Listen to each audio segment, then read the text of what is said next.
C'est la suite de Politicien, votre rendez-vous politique dont le numéro de ce jour est consacré à la RDC. À qui profite la désunion actuelle de l'opposition congolaise? Compromet-elle ses chances de remporter la présidentielle du 23 décembre 2018? On écoute à ce propos Jacques Ndjoli du MLC, Mouvement de libération du Congo de Jean-Pierre Bemba. On en parle après.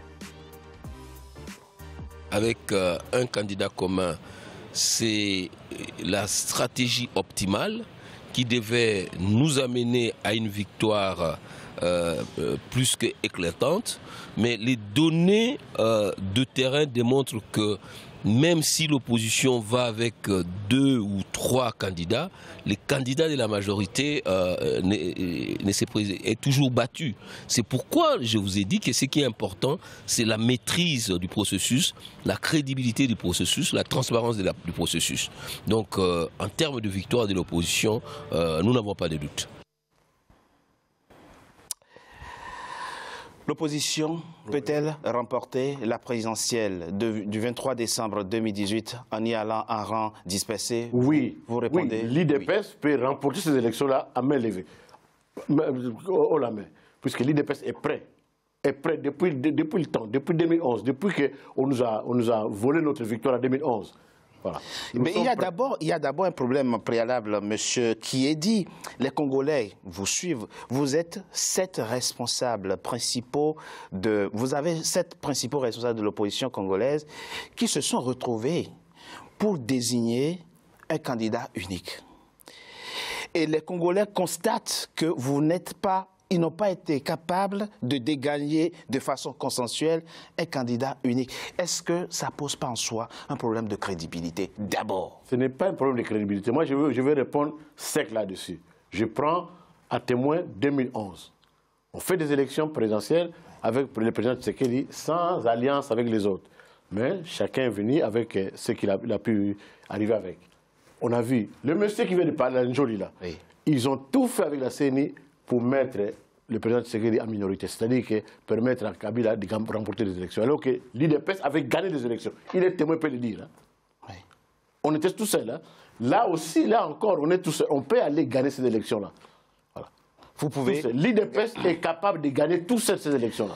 Une première chose qu'on retient de notre première partie, c'est que le projet de candidat unique, c'est mort, c'est fini. On n'en parle plus. On ne veut plus. Monsieur Maître Libota, vous disiez quelque chose qui est très important sur lequel il faut quand même revenir pour que les Congolais qui nous suivent comprennent. Mais ce sont vos propos, vous êtes responsable, le seul responsable d'ailleurs de ces propos. Vous nous indiquez, et visiblement Félix Tshisekedi et Vital Kamerhe ont l'air maintenant de s'entendre puisque vous nous apprenez que vous vous êtes retrouvés, en tout cas les 2 camps se sont retrouvés ce lundi 12 novembre.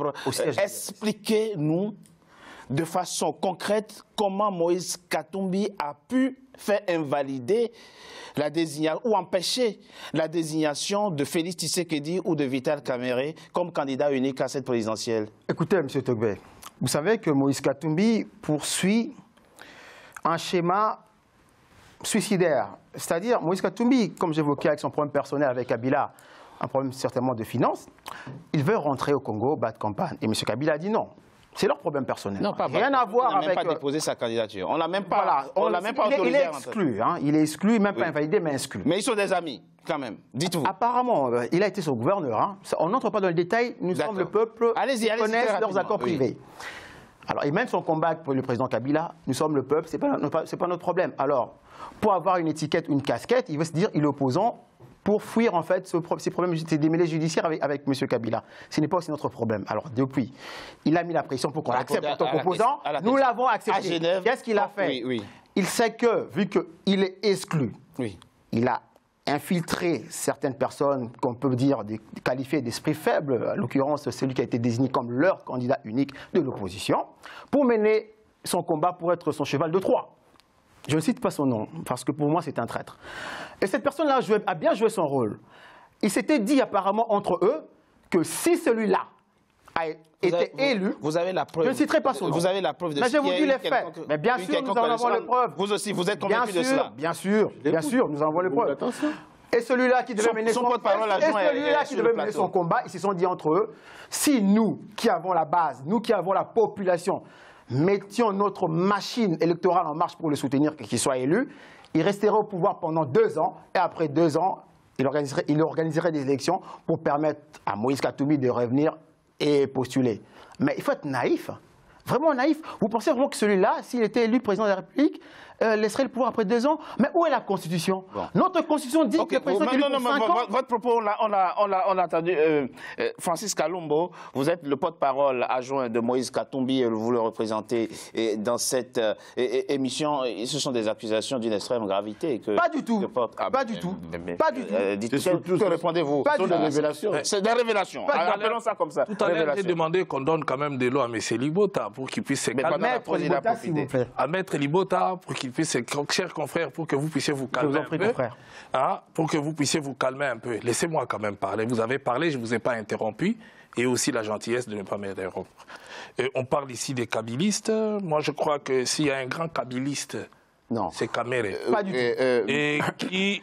Est-ce que vous en êtes la preuve vivante? Est-ce que Moïse Katumbi a fait usage de subterfuge pour empêcher la désignation et l'honnêteté de le dire, ou de Vital Kamerhe? J'ai dit une chose. Et l'élégance confraternelle de le dire. S'il vous plaît. S'il vous plaît. S'il vous plaît, Maître Libota. Je vous en prie. Vous savez, c'est ce qu'on appelle une sorte de fuite en avant. Lorsqu'on a perdu, on accepte. Non. Aujourd'hui, désigner Moïse Katumbi, qui n'a pas participé à l'élimination de Vital Kamerhe, tout comme de Félix, les pointer aujourd'hui, ce serait de la mauvaise foi. Je crois que ce serait de la mauvaise foi. Ils se sont neutralisés entre eux. Heureusement, je crois que la sagesse a fait que les exclus n'ont pas participé au premier tour de ces votes-là. Donc, il faut que cela puisse être clair. Maintenant, lorsqu'on a échoué, on ne doit pas pointer un innocent. Moïse, c'est un homme de parole. Il peut dire, il peut raconter ce qu'il veut, mais nous avons le bilan de Vital Kamerhe. La cité de l'eau, les Congolais souffrent aujourd'hui à cause de Vital Kamerhe qui a pris des opposants, qui les a amenés chez Kabila à la cité de l'eau. La question n'est plus de personnes. Sur les accords de Kamerhe, revenons sur cet accord-là. Non, on ne va pas refaire l'histoire, on ne va pas... Je ne peux pas laisser d'éviter des âneries. Non, s'il vous plaît, on ne peut pas laisser d'éviter des sottises et des mensonges. Vous n'avez pas encore la parole. S'il vous plaît, vous n'avez pas la parole. Non, Maître Libota. Si vous laissez quelqu'un dire des conneries, vous lui répondrez après. Je vous en prie. Je continue pour dire ceci. Moïse Katumbi ne peut jamais comploter. Il était le premier à vouloir qu'il puisse y avoir un candidat commun, bien qu'étant exclu. Il a tout fait, il a participé avec les autres, il a initié ensemble, ils ont travaillé avec Félix pour qu'on en arrive là. Et moi, j'ai dit simplement, il ne faut pas, lorsqu'on n'est pas stratège, aller à une élection, ça demande aussi une stratégie. Il faut aussi avoir des nerfs solides. Je respecte le point de vue des uns et des autres. Ils ont avancé comme argument. Non, je reviens. Leurs leaders ont avancé comme argument, la base leur a demandé de se retirer. Officiellement, c'est ce qu'ils ont fait. Aujourd'hui, on apprend autre chose. Il ne faut pas chercher... Qu'est-ce qu'on apprend autre chose? On apprend, ils disent, il y a eu des camouflages, on a été foués. Mais je reviens pour dire à Maître Libota, peut-être c'est l'apprentissage de la politique. Pas du tout. Je tiens à vous informer qu'une élection, puisque vous êtes candidat, une élection, c'est aussi une stratégie. Il faut savoir mettre en place une stratégie pour gagner. Ne croyez pas que parce que j'ai mis mon nom, je vais gagner. Mais Francis Kalumbo, la réalité maintenant, c'est que les deux ont maintenant leur candidat. La situation, elle est difficile pour vous. Je vais dire pour Moïse. Je vais vous dire une vérité. Si vous me laissez 2 minutes. Allez-y très rapidement. 2 minutes. Aujourd'hui, c'est Martin Fayulu qui a plus de chances de gagner du côté de l'opposition. Y compris quand Vital Kamerhe... On ne peut pas laisser dire ça. Vous me laissez finalement. Il aille au bout de son idée. Allez-y très rapidement. Quelques secondes. Les élections... Oui, on est d'accord. Puisque j'ai l'expérience... J'ai l'expérience qui apprend encore. Monsieur Togbe, respectons le temps de parole quand même. Vous avez plus parlé que moi. Pas du tout. Vous avez beaucoup. Vous avez passé un point. Allez-y très rapidement sur ce point. Les élections, c'est la géopolitique. Oui. Et regardez pas Martin Fayulu comme individu ou président de son parti politique.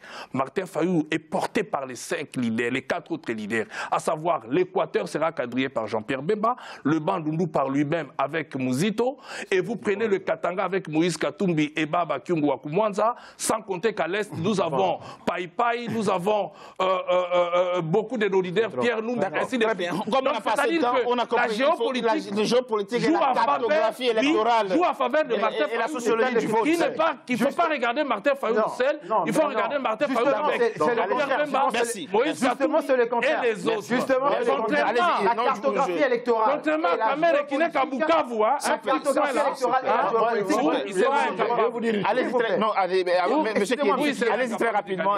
Maître Libota, je vous laisse. Il ne faut pas dire des mensonges aux Congolais qui nous regardent. Ce qu'il dit. Aujourd'hui, la cartographie électorale et la géopolitique. Des avantages Kamere, il n'est qu'à Bukavu.